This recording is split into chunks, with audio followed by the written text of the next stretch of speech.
എല്ലാവർക്കും പുതിയൊരു വീഡിയോയിലേക്ക് സ്വാഗതം. ഇന്ന് ഞാൻ ഉണ്ടാക്കാൻ പോകുന്നത് ബീട്രൂട്ടും വെണ്ടയ്ക്കയും കൊണ്ടുള്ള ഒരു മെഴുക്ക് പുരട്ടിയാണ്.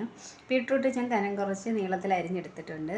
പിന്നെ ഞാൻ വെണ്ടയ്ക്ക കീറി നീളത്തിൽ അരിഞ്ഞെടുത്തിട്ടുണ്ട്. അതിലേക്ക് കുറച്ച് നാരങ്ങ നീര് ചേർത്ത് ഒന്ന് കുഴച്ചെടുത്തിട്ടുണ്ട്. അതിലെ വഴുവഴുപ്പ് മാറാൻ വേണ്ടിയിട്ടാണ്. പിന്നെ 2 മീഡിയം സൈസ് സവാള അരിഞ്ഞെടുത്തിട്ടുണ്ട്.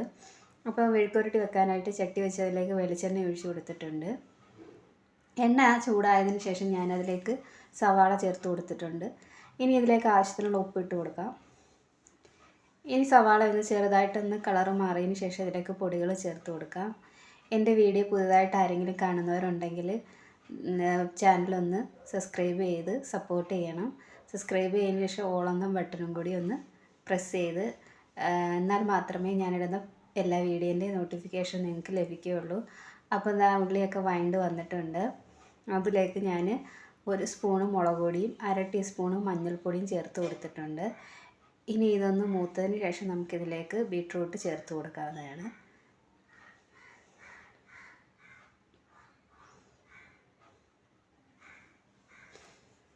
അപ്പോൾ പൊടികളൊക്കെ മൂത്ത് വന്നിട്ടുണ്ട്. ഇനി അതിലേക്ക് ഞാൻ ബീട്രൂട്ട് ഇട്ട് കൊടുത്തിട്ടുണ്ട്. ഇനി ഇതെല്ലാം കൂടി ഒന്ന് നന്നായിട്ട് ഇളക്കിയെടുക്കാം.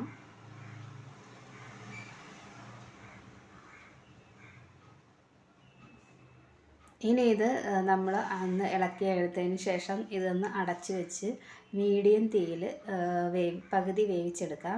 അപ്പോൾ ബീട്രൂട്ട് പകുതി വെന്തതിന് ശേഷം നമ്മളിതിലേക്ക് വെണ്ടയ്ക്ക ചേർത്ത് കൊടുക്കുന്നുള്ളൂ. അപ്പോൾ ബീട്രൂട്ടൊക്കെ പകുതി വേവായിട്ടുണ്ട്. അതിലേക്ക് ഞാൻ വെണ്ടയ്ക്ക ഇട്ട് കൊടുക്കുന്നുണ്ട്. ഇനി ഇത് വെണ്ടയ്ക്ക ഇട്ട് കൊടുത്തതിന് ശേഷം നന്നായിട്ട് ഇളക്കി യോജിപ്പിച്ചെടുക്കാം.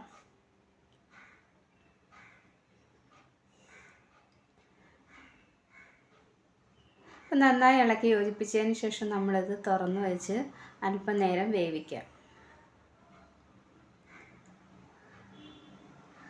ഇപ്പോൾ തുറന്ന് വെച്ച് നമ്മൾ അല്പം നേരം വേവിച്ചിട്ടുണ്ട്. ഇനി നമുക്കിത് അടച്ച് വെച്ച് മീഡിയം തീയിൽ വേവിച്ചെടുക്കണം. ഇടയ്ക്കിടയ്ക്കൊന്ന് അടപ്പ് മാറ്റി ഒന്ന് ഇളക്കി കൊടുത്താൽ മതി. അപ്പോൾ അടച്ച് വെച്ച് വേവിക്കാം. അപ്പോൾ അങ്ങനെ നമ്മുടെ മെഴുക്ക് പുരട്ടി ഇവിടെ റെഡി ആയിട്ടുണ്ട്. വീഡിയോ ഇഷ്ടമായാൽ ലൈക്ക് ചെയ്യുകയും ഷെയർ ചെയ്യുകയും കമൻറ്റ് ചെയ്യുകയും സബ്സ്ക്രൈബ് ചെയ്യുകയും ചെയ്യണം.